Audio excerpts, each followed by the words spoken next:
So Google's finally done it. They've just dropped something that looks straight out of a sci-fi movie. But it's real, it works, and it's about to change robotics forever. Introducing Gemini Robotics, powered by none other than Gemini 2, Google's most powerful AI yet. And this thing isn't just smart, it's got hands. Literal robotic hands. And they actually work. But wait, it gets wilder. Because Google didn't just build a smarter brain for robots. They gave it instincts, spatial awareness, the ability to fold a piece of paper like a human, pack a snack into a bag, or even replan its actions in real time when something in the environment changes. No pre-written code, no hand-holding. This is real-world problem-solving, live.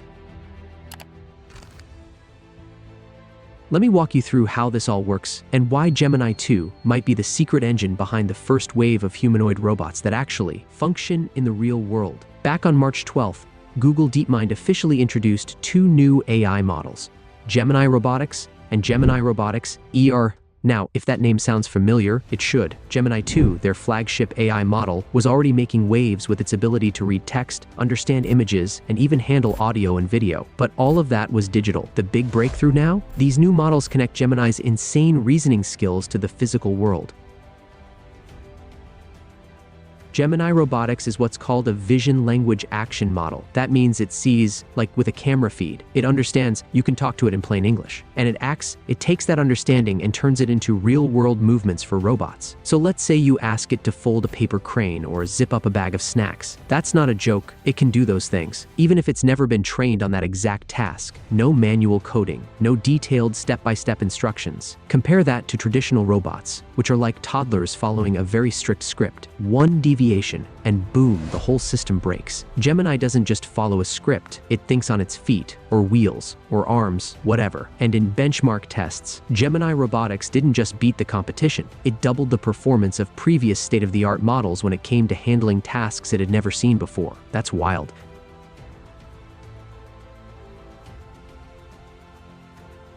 Now, let's get a little more real. Most robots fail not because they're dumb, but because the world is messy. Something slips, something moves, a human walks in and shifts a box. That tiny unexpected thing? Traditional robots just freeze, but Gemini Robotics? It watches the environment in real time. And if anything changes, it replans. You could be like, hey, move those boxes to the shelf, but leave the red one on the floor, and it'll get it.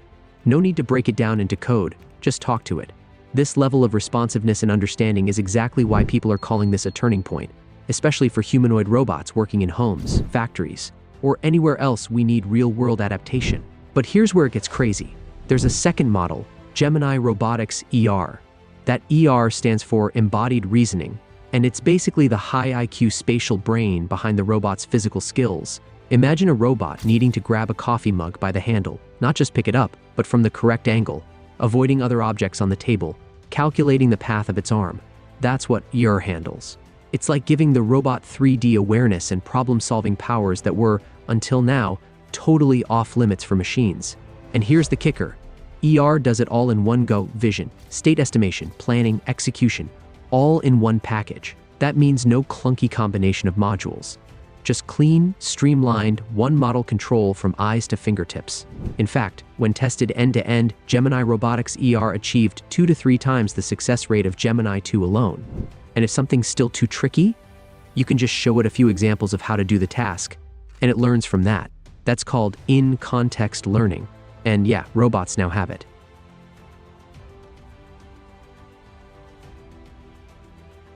All right, let's talk about real-world applications, because Google's not keeping this in a lab. They've partnered with Apptronik, a robotics company focused on humanoid machines. You might have heard of their Apollo robot, sleek, bipedal, designed to operate in human spaces. Google didn't just team up, they invested. Apptronik raised $350 million, with Google on board. So yeah, they're serious. And it's not just Apptronik.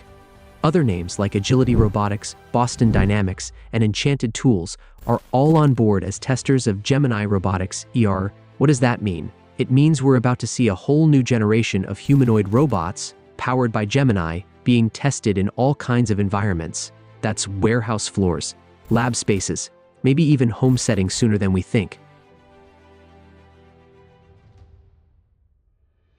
One thing Google's trying to solve ahead of time? Safety. They've introduced something called the Asimov dataset, named after Isaac Asimov, the guy who came up with the famous 3 laws of robotics. This dataset is all about semantic safety, basically making sure robots understand ethical boundaries. Don't harm humans, don't do unsafe stuff, act within reasonable limits. They're also testing a kind of robot constitution, a list of natural language rules the AI follows. And they've got a framework to generate these rules automatically, so you can steer a robot away from questionable behavior with just plain language. On top of that, there's a Safety and Responsibility Council inside Google that reviews how AI is being used. And they're working with external experts to handle the social and ethical implications of giving robots real autonomy. Good thing, right? Because we're not talking about smart speakers anymore. These are robots that can see, plan, move, and act on their own. And from a user perspective, it's all getting way easier. You don't need a PhD to control a robot anymore.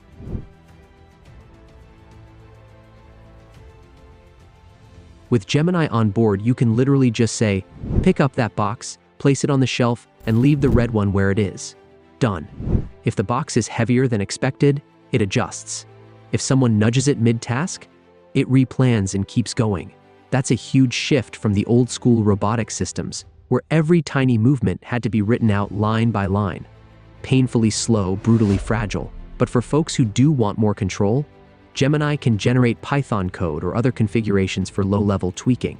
Show it a few examples of how you like things done, and it'll pick up your style. That's Gemini's in-context learning again, and yeah, it's just as powerful for programming as it is for physical movement. So let's recap this. Google just connected the dots. A powerful multimodal AI Gemini 2, robotic control Gemini Robotics, and embodied reasoning Gemini all working together. All tested on real humanoid robots.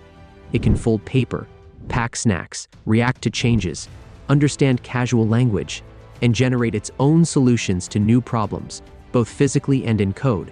No more brittle robots stuck in factory cages.